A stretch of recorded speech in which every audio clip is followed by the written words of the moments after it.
Clear ആയിട്ട് പറഞ്ഞുതരാം. കാരണം ഈ ഒരു ബൈക്കിൻ്റെ റിവ്യൂ പറയുന്ന ഒരു സമയത്ത് രണ്ട് രീതിയിലാണ് പറയേണ്ടത്. അതായത് ഹൈറ്റ് കൂടിയ ആൾക്കാർക്ക് ഈ വണ്ടി എങ്ങനെ സെറ്റ് ആവുന്നു, ഹൈറ്റ് കുറഞ്ഞ ആൾക്കാർക്ക് ഈ വണ്ടി എങ്ങനെ സെറ്റ് ആവുന്നു. ഇത് മൊത്തത്തിൽ ഞാൻ ടാലി ചെയ്ത് നോക്കുമ്പോൾ ഞാൻ കാണുന്നത് ഇത് യൂറോപ്യൻ മാർക്കറ്റിനൊക്കെ വേണ്ടി ഉണ്ടാക്കിയ പോലത്തെ ഒരു വണ്ടി പോലെയാണ്. വാട്സ്ആപ്പ് യൂട്യൂബ്, എല്ലാവർക്കും പുതിയൊരു വീഡിയോയിലേക്ക് സ്വാഗതം. അപ്പോൾ ഇന്ന് നമ്മുടെ കയ്യിലുള്ളതെന്ന് പറയുന്നത് റോയൽ എൻഫീൽഡിൻ്റെ ഷോട്ട് ഗൺ 650 ആണ്. അതായത് റോയൽ എൻഫീൽഡിൻ്റെ 4ാമത്തെ ബൈക്കാണ് ഈ 650 സീരീസ് എഞ്ചിൻ വെച്ചിട്ട്. ആദ്യം നമുക്ക് ഇൻ്റർസെപ്റ്ററും GT വന്നു, അതിനുശേഷം മീറ്റിയോർ വന്നു, അതിനുശേഷം ഈ ബൈക്ക്. പക്ഷേ ഈ ബൈക്ക് വളരെ വളരെ വളരെ ഡിഫറെൻ്റ് ആയിട്ടാണ് എനിക്ക് ഫീൽ ചെയ്യുന്നത് ഇപ്പോൾ ഓടിച്ചതിന് ശേഷം. അപ്പം ഇതൊരു ചെറിയ ടെസ്റ്റ് റൈഡ് റിവ്യൂ അങ്ങനത്തെ ഒന്നുമല്ല. ഇത് ഓൾമോസ്റ്റ് ഞാനൊരു 300-400 കിലോമീറ്റർ ഓടിക്കുന്നുണ്ട്. 5-6 ദിവസത്തെ പെർമിഷൻ ഉണ്ട്. ഇന്നിപ്പോൾ 4ാമത്തെ ദിവസം 5ാമത്തെ ദിവസമാണ് ഞാൻ വണ്ടി ഓടിക്കുന്നത്. അപ്പം ഇതൊരു പ്രാക്ടിക്കൽ റിവ്യൂ ആയിട്ട് കണ്ടാൽ മതി. ഈ ഒരു ബൈക്ക് പ്രാക്ടിക്കൽ റിവ്യൂ ആയിട്ട് ചെയ്യണം. കാരണം ഇതുപോലെ ഒരു ജോൺറ ബൈക്ക് ഞാൻ ഇതിനു മുമ്പ് കണ്ടിട്ടില്ല. റോയൽ എൻഫീൽഡിൽ നിന്നും ബാക്കി നമ്മുടെ ബൈക്സ് നോക്കുകയാണെങ്കിലും ഇതുപോലത്തെ ഒരു പർട്ടിക്കുലർ സെഗ്മെൻറ്റ് ഞാൻ കണ്ടിട്ടില്ല. അതുകൊണ്ട് തന്നെ ഇതിൻ്റെ ഒരു യൂസ് കേസും ഞാൻ കാണുന്നത് വളരെ ചുരുങ്ങിയ ആൾക്കാരിലേക്കാണ്. വീഡിയോയുടെ കൂടെ ഇരിക്കുക. വീഡിയോയിൽ പറയുന്ന പോസിറ്റീവ്സും നെഗറ്റീവ്സും നിങ്ങൾക്ക് വേണോ എന്ന് നോക്കിയതിന് ശേഷം നിങ്ങൾ തീരുമാനിക്കുക. ഫസ്റ്റ് ഓഫ് ഓൾ ലുക്സിലേക്ക് നോക്കിക്കഴിഞ്ഞാൽ വണ്ടി ആക്ച്വലി ഒരു ബ്രാൻഡ് ന്യൂ ബൈക്ക് പോലെ തന്നെ ഫീൽ ചെയ്യുന്നുണ്ട്. ഇൻ ദ സെൻസ് നമ്മൾ എവിടെയും കണ്ടിട്ടില്ലാത്തൊരു ഗ്രാഫിക്സ് ആണ്. പിന്നെ ആ ഒരു ചെറിയൊരു ഇൻസ്പിറേഷൻ ഉണ്ട് പല സംഭവങ്ങളിൽ നിന്നും. അതായത് സൂപ്പർ മീറ്റിയോറിൻ്റെ ഒരു ഇൻസ്പിറേഷൻ ഉണ്ട്, പക്ഷേ സൂപ്പർ മീറ്റിയോറിൻ്റെ അത്രയും ഒരു വലുപ്പമില്ല. പിന്നെ ആ ഒരു ടാങ്കിൻ്റെ സൈഡിലേക്ക് നോക്കിക്കഴിഞ്ഞാൽ നമ്മുടെ ട്രയംഫിൻ്റെ സ്ട്രീറ്റ് വിന്നിൻ്റെ ഒരു ഇൻസ്പിറേഷൻ ഉണ്ട്. ഈ ഒരു പോർഷൻ ചെറിയൊരു ഹാർലി ഡേവിഡ്സൺ കാച്ചിയതാണോ എന്ന് തോന്നുന്നുണ്ട്. ഇത് പക്ഷേ മെറ്റലാണ്, അതാണ് എന്നെ അത്ഭുതപ്പെടുത്തിയത്. അതായത് ക്വാളിറ്റി ഭയങ്കരമായിട്ട് നന്നായിട്ട് തോന്നുന്നുണ്ട് ഈ ഒരു ബൈക്കിന് മുകളിൽ. ഫസ്റ്റ് ടൈം ആയിരിക്കും ഞാൻ റോയൽ എൻഫീൽഡിൻ്റെ വീഡിയോയിൽ ഇത് പറയുന്നത്. ക്വാളിറ്റി വളരെ നന്നായിട്ട് ഫീൽ ചെയ്യുന്നുണ്ട്. പിന്നെ എക്സെപ്റ്റ് ആ വയർ ക്വാളിറ്റിയൊക്കെ പഴയ പോലെയൊക്കെ തന്നെയുണ്ട്. അതായത് അവിടെ ഇവിടെയുള്ള വയർ ചുറ്റിക്കിറ്റി വെച്ചത്, പിന്നെ ചെറിയ നട്ട്സ് ബോൾസ് അങ്ങനത്തെ പ്രശ്നങ്ങളൊക്കെ ഉണ്ട്. ബട്ട് അത് മാറ്റി നിർത്തി കഴിഞ്ഞാൽ ബിൽഡ് ക്വാളിറ്റി ഭയങ്കരമായിട്ട് ഫീൽ ചെയ്യുന്നുണ്ട്.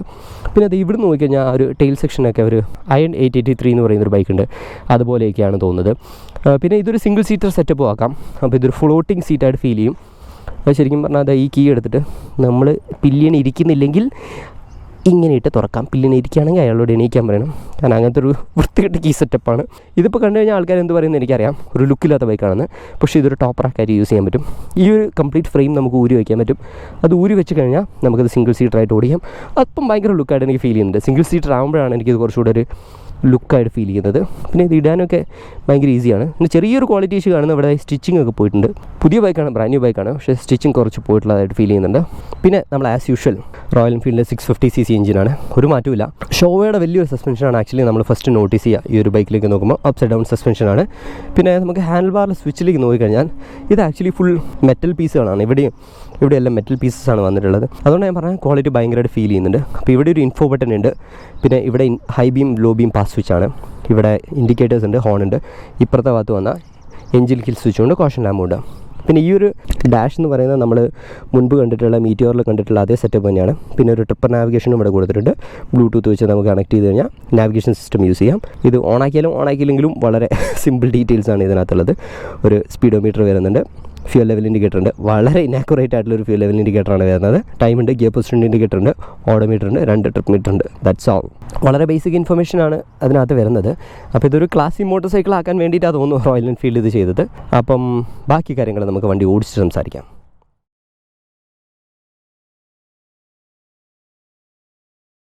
ഇത് ആക്ച്വലി വളരെ ഒരു സീറ്റ് ഹൈറ്റ് കുറഞ്ഞൊരു ബൈക്കും കൂടിയാണ് കേട്ടോ. അതായത് എനിക്ക് ഓൾമോസ്റ്റ് 2 സൈഡും പ്ലാനറ്റ് ഫുഡ് ഉണ്ട്. പിന്നെ ഇതിന് ഗ്രൗണ്ട് ക്ലിയറൻസ് വളരെ കുറവാണ് ഓൺ പേപ്പേഴ്സ്. പക്ഷേ ഞാൻ ഇത്ര യൂസ് ചെയ്ത് വെച്ചിട്ട് എനിക്ക് ഒരു തവണ പോലും അടി കിട്ടിയിട്ടില്ല. അപ്പോൾ അതിന് 2 കാരണങ്ങളാണ്. ഒന്ന്, സസ്പെൻഷൻ കുറച്ച് സ്റ്റിഫ് ആയതുകൊണ്ടാണ് ആ ഒരു പ്ലേ ഇല്ലാത്തത്. രണ്ടാമത്തെ കാര്യം, ക്ലിയറൻസ് ഇഷ്യൂസ് ഇല്ല. അപ്പോൾ അതിനൊരു പോസിറ്റീവും ഉണ്ട്, അതിനൊരു നെഗറ്റീവും ഉണ്ട്. സെയിം 650cc എഞ്ചിൻ, പഴയ ബോംബ് കഥ തന്നെ. പിന്നെ ഇതിലേക്ക് കൊണ്ടുപോകുന്നു എന്ന് കരുതിയിട്ട് ഇത് വൻ ഓഫ് റോഡിങ് മെഷീനാണെന്നൊന്നും വിചാരിക്കരുത്. അപ്പോൾ ഈ ഒരു ബൈക്ക് ആക്ച്വലി എനിക്കൊരു വളരെ സ്ട്രേഞ്ച് ബൈക്കായിട്ട് തോന്നാൻ പല കാരണങ്ങളുണ്ട്. കാരണം ഇതുപോലൊരു ജോൺറ ബൈക്ക് ഞാൻ ഇതിനു മുമ്പ് കണ്ടിട്ടില്ല. കാരണം ഇതൊരു റോഡ്സ്റ്റർ ആണെന്ന് വെച്ചാൽ റോഡ്സ്റ്റർ അല്ല, ബോബറാണെന്ന് വെച്ചാൽ ബോബറല്ല. ഒരു ക്ലാസിക് ബൈക്കിൻ്റെ ലുക്കുണ്ട്. പിന്നെ റോയൽ എൻഫീൽഡായിട്ട് ഇതിന് കൊടുത്ത കുറച്ച് കാര്യങ്ങളുണ്ട്. അത് മാത്രമല്ലാതെ ഇത് പ്രത്യേകിച്ചൊരു കാറ്റഗറി ഫോളോ ചെയ്യുന്നുണ്ടോ എന്ന് വെച്ച് കഴിഞ്ഞാൽ സത്യമായിട്ടും ഫോളോ ചെയ്യുന്നതായിട്ട് എനിക്ക് ഫീൽ ചെയ്യുന്നില്ല. പക്ഷേ ഓടിക്കാൻ നല്ല സുഖമൊക്കെ ഉണ്ട് കേട്ടോ. നമുക്ക് മെയിൻ റോഡ് എത്തിയിട്ട് ഒന്ന് വലിച്ചെടുക്കാം. അതാണല്ലോ അതിൻ്റെ ഒരു രീതി. പിന്നെ കോർണർ ചെയ്യുമ്പോൾ ഫുഡ് ബാക്ക് പെട്ടെന്ന് സ്ക്രാപ്പ് ചെയ്യുന്നുണ്ട്. അത് ക്ലിയറൻസിൻ്റെ ഇഷ്യൂയും കൂടിയാണ്. പക്ഷേ കോർണർ ചെയ്യുന്ന സമയത്ത് പെട്ടെന്ന് ഫുഡ് ബാക്കുകൾ തട്ടുന്നുണ്ട്. ഓക്കെ, വലിച്ച് തന്നെ എടുക്കാം.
ഇങ്ങനെ ഓടിച്ചാൽ ഇങ്ങനെ തന്നെ ഓടിക്കേണ്ടി വരും. പിന്നെ ഈ ഒരു 650cc ഇന്നവരെ കണ്ടിട്ടില്ലാത്ത രീതിയിലുള്ള ഒരു റൈഡിങ് പോസ്ചർ, ഒരു സെഗ്മെൻറ്റ് അങ്ങനെയൊക്കെയാണ് എനിക്ക് തോന്നുന്നത്.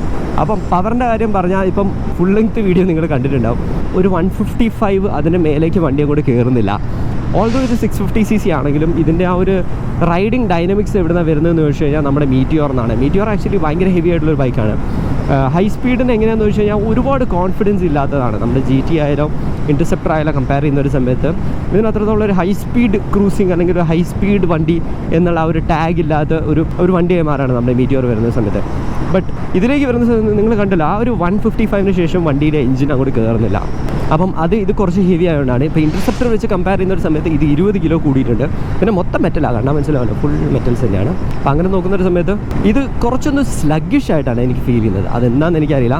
കാരണം ഇതൊരു 650cc ആ ഒരു പഞ്ചോ പുള്ളോ അങ്ങനെയൊന്നും എനിക്ക് തോന്നുന്നില്ല ഈ ഒരു ഇതിൽ. കാരണം ഞാൻ GT കുറെ കൂടെ എൻജോയ് ചെയ്ത് ഓടിക്കാറുണ്ട്. ഇൻ്റർസെപ്റ്റർ ഞാൻ എൻജോയ് ചെയ്ത് ഓടിക്കുന്നതാണ്. അപ്പം ഇതാകെ ഒരു മോഡ് മാറി. ഒബ്വിയസ്ലി ഇതിന് എഞ്ചിൻ ട്യൂണിങ്ങിന് വ്യത്യാസമൊന്നുമില്ല. പിന്നെ ടോർക്കും പവറും എങ്ങനെയാണെന്ന് വെച്ച് കഴിഞ്ഞാൽ ആ ഒരു bottom and power and torque feel ചെയ്യും. സിറ്റിയിലൊക്കെ ക്രൂസ് ചെയ്യുന്ന സമയത്ത് നമുക്ക് ആ ഒരു വലിവൊക്കെ നല്ലോണം ഫീൽ ചെയ്യും. പക്ഷേ ഇതുപോലെ ഒരു ഹൈവേ ഒക്കെ കിട്ടുന്ന സമയത്ത് വണ്ടി അങ്ങോട്ട് നീങ്ങുന്നില്ല എന്ന ഇടയ്ക്ക് നമുക്കൊരു തോന്നൽ വരും.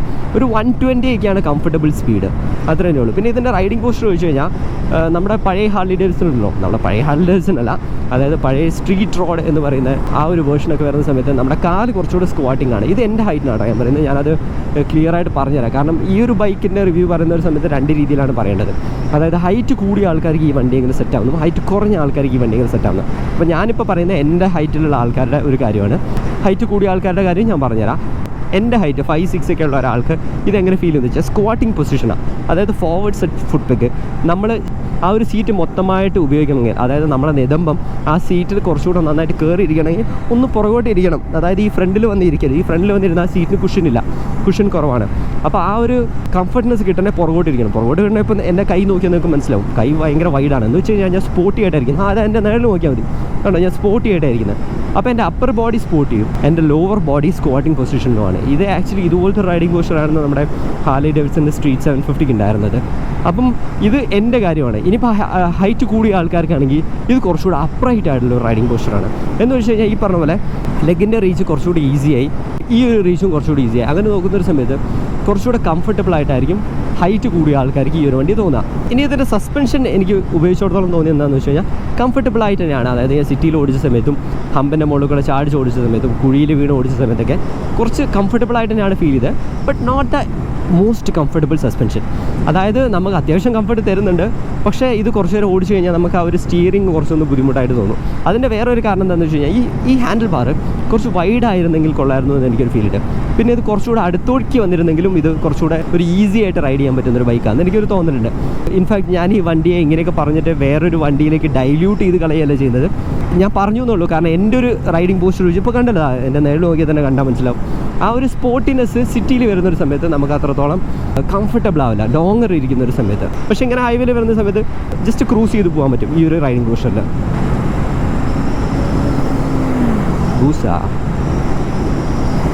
R1. പിന്നെ ഈ വണ്ടിയിൽ എനിക്ക് വലിയൊരു ഡിസപ്പോയിൻമെൻറ്റ് എന്താ തോന്നിയെന്ന് വെച്ച് കഴിഞ്ഞാൽ ബ്രേക്കിംഗ് ആണ്. അതിൻ്റെ ഒരു കാരണം എന്താണെന്ന് വെച്ച് കഴിഞ്ഞാൽ വളരെ വിയേർഡായിട്ടുള്ളൊരു ബ്രേക്കിംഗ് സിസ്റ്റം ആവുന്നില്ല.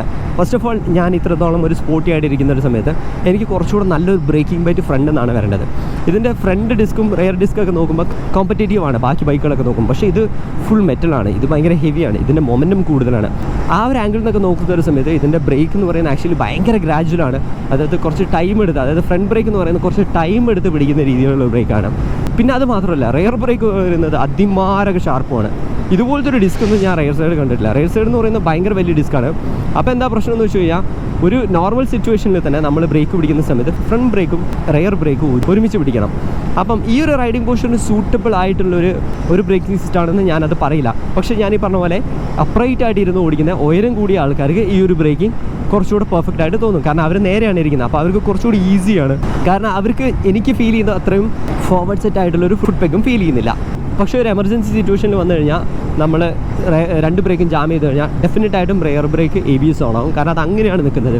അത് മാത്രമല്ല ഇതിൻ്റെ ടയേഴ്സിൽ ഞാൻ കുറച്ച് ഡിസപ്പോയിൻറ്റഡ് ആണ്. കാരണം എന്താണെന്ന് വെച്ച് കഴിഞ്ഞാൽ ഞാൻ പറഞ്ഞല്ലോ, ഞാൻ 3-4 ദിവസം ഈ വണ്ടി ഓടിക്കുന്ന ഹൈവേയിലൊക്കെ. ഞാൻ പല വണ്ടികളുടെ കൂടെ ക്രൂസ് ചെയ്യുമ്പോഴും ചിലരൊക്കെ പറയാറുണ്ട് ഞാൻ ഒന്ന് എബോ ആവറേജ് ആയിട്ടാണ് ക്രൂസ് ചെയ്യാറുള്ളത്. പക്ഷേ ഈ ഒരു വണ്ടി വരുന്നൊരു സമയത്ത് അവരെന്നെ എൻ്റെ അടുത്ത് ചോദിച്ചു എന്താ ബ്രോ സ്ലോ ആയിട്ട് ഓടിക്കുന്നതെന്ന്. കാരണം ഞാനൊരു 100 to 120 ഓടിക്കുന്നുള്ളൂ, എനിക്ക് അതിനുള്ളൊരു കോൺഫിഡൻസ് കിട്ടുന്നുള്ളൂ. കാരണം ഞാൻ പറഞ്ഞു ബ്രേക്കിങ്ങിൻ്റെ ഒരു പ്രശ്നം എനിക്ക് ഫീൽ ചെയ്യുന്നുണ്ട്, വണ്ടിക്ക് മൊമെൻറ്റ് കൂടുതലാണ്. അത് മാത്രമല്ല ഈ ടയേഴ്സ് എന്ന് പറയുന്നത് എനിക്ക് അത്രത്തോളം കംഫർട്ടബിൾ ആയിട്ട് തോന്നിയില്ല. കാരണം എന്താണെന്ന് വെച്ച് കഴിഞ്ഞാൽ ഈ വെള്ള ലൈനിൽ കൂടെ ജസ്റ്റ് ക്രോസ് ചെയ്യുമ്പോൾ തന്നെ ആ ഒരു ടയേഴ്സിൻ്റെ ഫീഡ്ബാക്ക് പോകുന്ന പോലെ എനിക്ക് തോന്നുന്നുണ്ട്. അപ്പം ഈ ഒരു വെള്ള ലൈൻ ക്രോസ് ചെയ്യുന്ന ഒരു സമയത്ത് ഇപ്പം ബ്രേക്കിംഗ് ചെയ്തുകൊണ്ടിരിക്കുന്ന ഒരു സമയമൊക്കെയാണെങ്കിൽ തീർച്ചയായിട്ടും എനിക്കതൊരു ബ്രേക്കിംഗ് ഒരു പ്രോബ്ലം ആയിട്ട് തോന്നും. അപ്പം അങ്ങനെ നോക്കുന്ന സമയത്ത് ഞാൻ ടയർ ഒട്ടും സാറ്റിസ്ഫൈഡ് അല്ല, ബ്രേക്കിലും അത്രത്തോളം ഞാൻ സാറ്റിസ്ഫൈഡ് അല്ല. പിന്നെ ഹീറ്റിങ്ങിനെ കുറിച്ചൊക്കെ പറയുകയാണെങ്കിൽ ആക്ച്വലി ചെറിയ ഹീറ്റിംഗ് പ്രോബ്ലം ഉണ്ട്. ഇതൊരു ലിക്വിഡ് ആൻഡ് ഓയിൽ കൂൾഡാണ്. അപ്പം ഹീറ്റിംഗ് ചെറുതായിട്ടൊക്കെ ഇവിടെയായിട്ടൊക്കെ അടിക്കുന്നുണ്ട്, ചെറുതായിട്ട് കുറച്ച് നേരം സിറ്റിയിലൊക്കെ ഓടിക്കുന്ന ഒരു സമയത്ത്. പിന്നെ വൈബ്രേഷൻ ഉണ്ടോ എന്ന് ചോദിച്ചു കഴിഞ്ഞാൽ ഈ സൈഡിലൊക്കെ വൈബ്രേഷൻ ഫീൽ ചെയ്യുന്നുണ്ട്. പിന്നെ ഹാൻഡിൽ ബാറിൻ്റെ മുകളിലുണ്ട്, ഫുഡ് പെഗിലുണ്ട്. ഇത് എപ്പോഴാണെന്ന് ചോദിച്ചു കഴിഞ്ഞാൽ നമ്മൾ നല്ലോണം റിംഗ് ഔട്ട് ചെയ്ത് റെഡ് ലൈൻ ക്ലോസ് ചെയ്ത് പിടിക്കുന്ന ഒരു സമയത്താണ് ഈ ഒരു വൈബ്രേഷൻ ഫീൽ ചെയ്യുന്നത്. ഇനി ഈ ഒരു വണ്ടിയുടെ ഓണർഷിപ്പിനെ കുറിച്ച് പറയുകയാണെങ്കിൽ നമുക്കിവിടെ നിർത്തിയിട്ട് സംസാരിക്കാം. ഈ വണ്ടിയുടെ ഓൺ റോഡ് കോസ്റ്റ് എന്ന് പറയുന്നത് 5.33 ലാക്കാണ് ഈ ഒരു കളർ വേരിയൻറ്റിന്. അപ്പോൾ എന്നോട് ഇപ്പോൾ ചോദിച്ചു കഴിഞ്ഞാൽ ഇത് എനിക്ക് കുറച്ച് എക്സ്പെൻസീവ് ആയിട്ട് തന്നെയാണ് ഫീൽ ചെയ്യുന്നത്. കാരണം പണ്ടത്തെ 650 ഒക്കെ വന്നൊരു സമയത്ത് നമുക്കത് ഭയങ്കര അഫോർഡബിൾ ആയിരുന്നു. ഇപ്പോൾ റോയൽ എൻഫീൽഡ് 650 എക്സ്പെൻസീവ് ആയിക്കൊണ്ടിരിക്കുകയാണ്, സൂപ്പർ മീറ്റിയറൊക്കെ വന്നൊരു സമയത്ത്. അപ്പോൾ 5.33 എന്ന് പറയുന്നത് കുറച്ച് കോസ്റ്റ്ലിയാണ്. പിന്നെ ഇതിൻ്റെ സർവീസ് ഇൻ്റർവൽ എന്നൊക്കെ പറയുന്നത് ഒരു 5000 കിലോമീറ്റേഴ്സിലാണ് വരുന്നത്. പോരാതെ തന്നെ ഒരു 2500 to 3500 rupees അതാണ് സർവീസ് കോസ്റ്റ് എന്ന് പറയുന്നത്. പിന്നെ വണ്ടി അത്യാവശ്യം ലുക്കുണ്ട്. പക്ഷേ എൻ്റെ അടുത്ത് ചോദിക്കുകയാണെങ്കിൽ ഞാനിപ്പോൾ ഇത്ര ഓടിച്ച് വെച്ചിട്ട് അത് വണ്ടി എവിടെയെങ്കിലും പാർക്ക് ചെയ്തതിന് ശേഷം അത് റോയൽ എൻഫീൽഡാണെന്ന് അറിയുമ്പോൾ മാത്രമാണ് ആൾക്കാർ വരുന്നത്. ഈ സിഗ്നലിൽ നിർത്തുമ്പോഴോ അല്ലെങ്കിൽ ഓടിക്കൊണ്ടിരിക്കുന്ന സമയത്തൊന്നും അധികം ആൾക്കാർ റെക്കഗ്നൈസ് ചെയ്യുന്നില്ല. അപ്പം അങ്ങനത്തെ ഒരു മാരക റോഡ് പ്രസൻസും എനിക്ക് ഫീൽ ചെയ്യുന്നില്ല. പിന്നെ ഈ ഒരു ബൈക്കിൻ്റെ ടാങ്ക് സൈസ് ആക്ച്വലി ബാക്കി ബൈക്കുകളിൽ നിന്ന് നോക്കുകയാണെങ്കിൽ കുറച്ച് കുറവാണ്. 13 ലിറ്റർ ടാങ്കാണ്. പിന്നെ ഞാൻ പറഞ്ഞല്ലോ ഇതിൻ്റെ ഫ്യൂൽ ഗേജ് എന്ന് പറയുന്നത് ഒട്ടും വിശ്വസിക്കാൻ കൊള്ളാത്ത ഒരു സംഭവം കൂടിയാണ്. അപ്പം ഒരു 6 ലിറ്റർ ഫ്യൂലൊക്കെ കഴിയുമ്പോൾ തന്നെ, അതായത് ഒരു മിഡ് റേഞ്ച് ഫ്യൂൽ വരുമ്പോൾ തന്നെ ഇത് ചിലപ്പം ബ്ലിങ്ക് ചെയ്യാനൊക്കെ തുടങ്ങും. അത് കഴിഞ്ഞിട്ട് വീണ്ടും തിരിച്ചു വരും. അപ്പം അങ്ങനത്തെ ഒരു ഇഷ്യൂ എനിക്ക് ഫീൽ ചെയ്തിട്ടുണ്ട്. പിന്നെ മൈലേജ് എന്നൊക്കെ പറയുന്ന ഒരു 25 kmpയിലാണ് ഇപ്പം ആൾക്കാർക്ക് കിട്ടിക്കൊണ്ടിരിക്കുന്നത്. വേണമെങ്കിൽ ഒരു ബെസ്റ്റ് കേസ് എന്ന് പറഞ്ഞാൽ ഒരു 28 വരെയൊക്കെ കിട്ടും, ചിലപ്പോൾ 30 വരെയും കിട്ടും. ഒട്ടും പൊളിക്കാതെ ഓടിച്ച് കഴിഞ്ഞാൽ ഒരു 30 വരെയൊക്കെ കിട്ടുമായിരിക്കും. അതർവൈസ് ഇതാണ് മൈലേജ്. അപ്പോൾ ബഹുഭീകര ടാങ്ക് റേഞ്ച് ആയിട്ട് എനിക്ക് തോന്നുന്നില്ല കേട്ടോ. ഇനിയിപ്പോൾ ഞാൻ പറഞ്ഞുതരാം ഇതിപ്പം എങ്ങനത്തെ ടൈപ്പ് ആൾക്കാർക്ക് സെറ്റ് ആവുന്നത്. ഇപ്പോൾ സിറ്റിയിൽ ഓടിക്കുന്ന ആൾക്കാരാണെങ്കിൽ ഞാൻ പറയുന്നത്, ഞാൻ സിറ്റിയിൽ ഓടിച്ചിരുന്ന സമയത്ത് അത്യാവശ്യം ട്രാഫിക് ഒന്നും ഇല്ലാത്ത സമയത്ത് ഞാനിങ്ങനെ അടിച്ച് പൊളിച്ച് ഓടിച്ച് പോകുന്നുണ്ടായിരുന്നു. പക്ഷേ ഈ പറഞ്ഞ പോലെ സിറ്റിയിലൊരു റെക്കഗ്നീഷൻ എനിക്ക് കിട്ടുന്നുണ്ടായിരുന്നില്ല. എക്സോസ്റ്റ് സൗണ്ട് ശരിയാണ്, രസമുണ്ട്. ഇതിനൊരു ആഫ്റ്റർ മാർക്കറ്റ് എക്സോസ്റ്റ് ഇട്ട് കഴിഞ്ഞാൽ കുറച്ചുകൂടി രസം ഉണ്ടാവുമായിരുന്നു. അതർവൈസ് ആൾക്കാർ GT ഇൻ്റർസെപ്റ്റർ പറയുന്നൊരു ഇതിന് കിട്ടുന്നില്ല. ശരിക്കും പറഞ്ഞാൽ ഇതിനൊരു 350cc ഒരു ചെറിയൊരു ഇൻസ്പിറേഷൻ കൂടെ ഉള്ളതുകൊണ്ടാണെന്ന് തോന്നും. ആ ഒരു ലുക്കിൻ്റെ ബേസിസിലുള്ള ആ ഒരു അറ്റൻഷൻ ഇതിന് കിട്ടുന്നുണ്ടെന്ന് എനിക്ക് തോന്നിയിട്ടില്ല. സിറ്റിയിൽ ഓടിക്കാനാണെങ്കിലും ഞാൻ ഈ പറഞ്ഞ പോലെ വൈഡർ ആയിട്ടുള്ള ഒരു ഹാൻഡിൽ ബാർ ആയിരുന്നു കുറച്ചുകൂടി ഈസി ആവുമെന്ന് ഓടിക്കാൻ. അതല്ലെങ്കിൽ കുറച്ച് എഫേർട്ട് തന്നെയാണ് ഓടിക്കാൻ. പിന്നെ ഈ പറഞ്ഞ പോലെ കുറച്ചുകൂടി സ്പോർട്ടി ആയിട്ടിരിക്കുന്നതുകൊണ്ടുള്ളൊരു ചെറിയൊരു പ്രശ്നമുണ്ട്. ഹൈവേയിൽ വരുന്നൊരു സമയത്ത് നമുക്ക് സുഖമാണ്. നിങ്ങൾ നോക്കുന്നത് ഇപ്പോൾ ടൂർ ചെയ്യാനാണെന്നുണ്ടെങ്കിൽ വളരെ നൈസാണ്. ഞാൻ ഈ പറഞ്ഞ പോലെ തന്നെ ഈ റെയർ സീറ്റ് അങ്ങോട്ട് ഒഴിവാക്കി കഴിഞ്ഞാൽ നമുക്ക് ആ ടോപ്പ് റാക്ക് കിട്ടും, ലഗേജ് കെട്ടാം, സുഖസുന്ദരമായിട്ട് നമുക്ക് ടൂർ ചെയ്യാം. പിന്നെ ഈ കുറച്ചൊരു സ്പോർട്ടിനെസ് ഉണ്ടെന്നേ ഉള്ളൂ. ആ ഒരു സ്പോർട്ടിനെസ്, അതായത് ഒരു സ്പോർട്സ് സ്റ്റോറാണ് നോക്കുന്നതെന്നുണ്ടെങ്കിൽ അത് നോക്കാം. ശരിക്കും ഇതൊരു സ്പോർട്സ് സ്റ്റോറൊന്നുമല്ല ഞാൻ പറയുന്നത്. ആ ഒരു റൈഡിങ് പോസ്റ്റർ നോക്കുന്നുണ്ടെങ്കിൽ നോക്കാം. പിന്നെ നിങ്ങൾ വളരെ ബിഗിനർ ആണെന്നുണ്ടെങ്കിൽ ഞാൻ പറയുന്നത് ഇതിലേക്ക് ഇപ്പോൾ നോക്കേണ്ടതാണ്. കാരണം കുറച്ച് ഹെവി ആയിട്ടുള്ളൊരു ബൈക്കാണ്. കമ്പാരിറ്റീവ്ലി എല്ലാ ബൈക്സും വെച്ച് നോക്കുകയാണെങ്കിൽ ഇത് കുറച്ച് ഹെവിയർ ആയിട്ടുള്ളൊരു ബൈക്കാണ്. പിന്നെ ഇതിൻ്റെ ബ്രേക്കിംഗ് വളരെ ഡിഫറെൻ്റ് ആണ്. അപ്പം ഇതിനകത്ത് ബ്രേക്കിംഗ് പഠിക്കുന്നത് ഞാൻ ഒരിക്കലും സജസ്റ്റ് ചെയ്യില്ല. അതിൻ്റെ ഒരു മെയിൻ കാരണം എന്താണെന്ന് വെച്ച് കഴിഞ്ഞാൽ ഈ ഒരു രീതിയിൽ, അതായത് 50-50 ബ്രേക്കിംഗ് ആണ് ഇതുപോലത്തെ ഒരു ബൈക്കിൽ നിങ്ങൾ പഠിക്കുന്നതെന്നുണ്ടെങ്കിൽ നിങ്ങൾ വേറൊരു ബൈക്കിലേക്ക് സ്വിച്ച് ചെയ്യുന്ന സമയത്ത് നിങ്ങൾക്ക് ഭയങ്കര ബുദ്ധിമുട്ടുണ്ടാവും. അപ്പോൾ അത് വേറൊരു പ്രശ്നമാണ്. കാരണം നമുക്ക് സ്റ്റാൻഡേർഡ് ബൈക്സിൽ തന്നെ പഠിക്കാം, അതിനുശേഷം ഇതുപോലെ ഒരു ടിപ്പിക്കലായിട്ടുള്ള ഒരു ബൈക്കിൽ പഠിക്കുന്നത് നല്ലതാണ്. അപ്പോൾ ഇത് ഞാൻ പറയുന്ന ഒരു ബിഗിനർ ഫ്രണ്ട്ലി ആയിട്ടുള്ള ബൈക്കല്ല. പിന്നെ ഒരു 150cc ഓടിക്കുന്ന ഒരാൾക്ക് ഈ ഒരു പവറൊക്കെ ഒരു രസമുണ്ടാവും ആദ്യത്തെ കുറച്ച് കാലം. ഞാൻ ഈ പറഞ്ഞ പോലെ തന്നെ 155 ഫ്ലാറ്റ് ഔട്ട് ചെയ്ത് നിൽക്കുന്നത് നിങ്ങൾ തന്നെ കണ്ടല്ലോ. നമ്മുടെ പണ്ടത്തെ 650 ഉണ്ടായിരുന്നു, ആദ്യം വന്ന് 650 ഒക്കെ എനിക്ക് തോന്നുന്നു 160-170 ഒക്കെ ഈസി ആയിട്ട് കയറുന്നുണ്ടായിരുന്നു. പക്ഷേ ഇതിപ്പോൾ കയറുന്നില്ല. പക്ഷേ ഇതിന് വോബ്ലിംഗ് ഇഷ്യൂ ഇല്ല. പണ്ടത്തെ തന്നെ അതായിരുന്നു പ്രശ്നം, വോബ്ലിംഗ് ഇഷ്യൂ ഉണ്ടായിരുന്നു. ഇപ്പോഴത്തേതിന് വോബ്ലിംഗ് ഇഷ്യൂ ഇല്ല. അപ്പോൾ മൊത്തത്തിൽ എന്നോട് പറയുകയാണെങ്കിൽ ഞാൻ ഈ പറഞ്ഞ പോലെ കുറച്ചുകൂടെ ടോളറായിട്ടുള്ള ആൾക്കാർക്ക് സെറ്റ് ചെയ്തൊരു ബൈക്കാണിത്. ശരിക്കും പറഞ്ഞാൽ എനിക്ക് സംടൈംസ് ഫീൽ ചെയ്തിട്ടുണ്ട്, അതായത് ഈ ഒരു ഗിയർ ഷിഫ്റ്റർ ലെവർ തന്നെ ആ ബാക്കോട്ടേക്കും കൂടെ ഉണ്ടായിരുന്നെങ്കിൽ കുറച്ചുകൂടെ കംഫർട്ടബിൾ ആകുമായിരുന്നു എന്ന്. അല്ലെങ്കിൽ ഇത് റിയർ സെറ്റ് ആവണമായിരുന്നു. അങ്ങനെ നോക്കുന്ന സമയത്ത് എനിക്ക് തോന്നുന്നത് കുറച്ച് ഹൈറ്റ് കൂടിയ ആൾക്കാർക്ക്, പിന്നെ അത്രത്തോളം ബാഡ് റോഡ്സ് ഇല്ലാത്ത, പിന്നെന്താ പറയുക, ഒരു വലിയ പൊളിക്കലൊന്നും ആവശ്യമില്ലാത്ത ആൾക്കാർക്ക് ഓടിക്കാൻ പറ്റിയൊരു വണ്ടി. ഇത് മൊത്തത്തിൽ ഞാൻ ടാലി ചെയ്ത് നോക്കുമ്പോൾ ഞാൻ കാണുന്നത് ഇത് യൂറോപ്യൻ മാർക്കറ്റിനൊക്കെ വേണ്ടി ഉണ്ടാക്കിയ പോലത്തെ ഒരു വണ്ടി പോലെയാണ്. അതായത് റോയൽ എൻഫീൽഡ് ഇൻ്റർനാഷണൽ മാർക്കറ്റിലുണ്ടല്ലോ, ഇത് എക്സ്പോർട്ട് ക്വാളിറ്റി ബൈക്കും കൂടിയാണ്. ഇതിൻ്റെ ക്വാളിറ്റിയും ഇതിൻ്റെ റൈഡിങ് പോസ്റ്ററും ഇതിൻ്റെ ബാക്കി എല്ലാ കാര്യങ്ങളും നോക്കുമ്പോൾ ഇതൊരു യൂറോപ്പിന് വേണ്ടി സെറ്റ് ചെയ്ത പോലത്തെ ഒരു ബൈക്കാണ് തോന്നുന്നത്. എന്ന് വെച്ചാൽ ഇന്ത്യയിൽ ഓടിക്കാൻ പാടില്ലെന്നല്ല, ഇന്ത്യയിൽ ഞാൻ ഈ പറഞ്ഞ പോലത്തെ സിനാരിയോസിലാണ് നിങ്ങൾ നോക്കുന്നതെന്നുണ്ടെങ്കിൽ വളരെ നല്ലൊരു ബൈക്കാണ്. പിന്നെ നിങ്ങൾ ഈ ബൈക്ക് വാങ്ങുമ്പോൾ ഒന്ന് അറ്റ്മോസ്റ്റ് ലവ് കൊണ്ടാണെങ്കിൽ ഞാൻ പറയുന്നത് ഡെഫിനറ്റായിട്ട് നിങ്ങൾ നോക്കണം. കാരണം എന്താണെന്ന് വെച്ച് കഴിഞ്ഞാൽ ഈ ബൈക്ക് മോശമൊന്നുമല്ല, ഓടിക്കാനൊക്കെ ഭയങ്കര രസമാണ്. പക്ഷേ ഇതിൻ്റെ മുകളിൽ പെട്ടെന്ന് കയറിയിരിക്കുമ്പോൾ ചില ആൾക്കാർ തോന്നില്ല ഇതെൻ്റെ ബൈക്കാണെന്ന്. ആ ഒരു ഫീൽ വരുന്നത് ഏത് ആൾക്കാർക്കാണെന്നാണ് ഞാൻ ഇത്രയും ഈ ഒരു വീഡിയോയിൽ എക്സ്പ്ലെയിൻ ചെയ്തത്. അപ്പോൾ ഈ ഒരു വീഡിയോ നിങ്ങൾക്ക് ഇഷ്ടപ്പെട്ടു എന്ന് വിചാരിക്കുന്നു. ഈ വണ്ടിയുടെ മുകളിൽ ഇനിയും എന്തെങ്കിലും ഡൗട്ടോ കാര്യങ്ങളോ ഉണ്ടെങ്കിൽ കമൻറ്റ് ചെയ്ത് വയ്ക്കാം. എനിക്ക് അറിയുന്ന കാര്യങ്ങളാണ്, ഞാൻ തീർച്ചയായിട്ടും പറയാം. അപ്പോൾ വീഡിയോ ഇഷ്ടപ്പെട്ടു എന്ന് വിചാരിക്കുന്നു. ഇഷ്ടപ്പെട്ടെങ്കിൽ show some love in the form of likes and comments. See you in the next video. Until then, bye bye.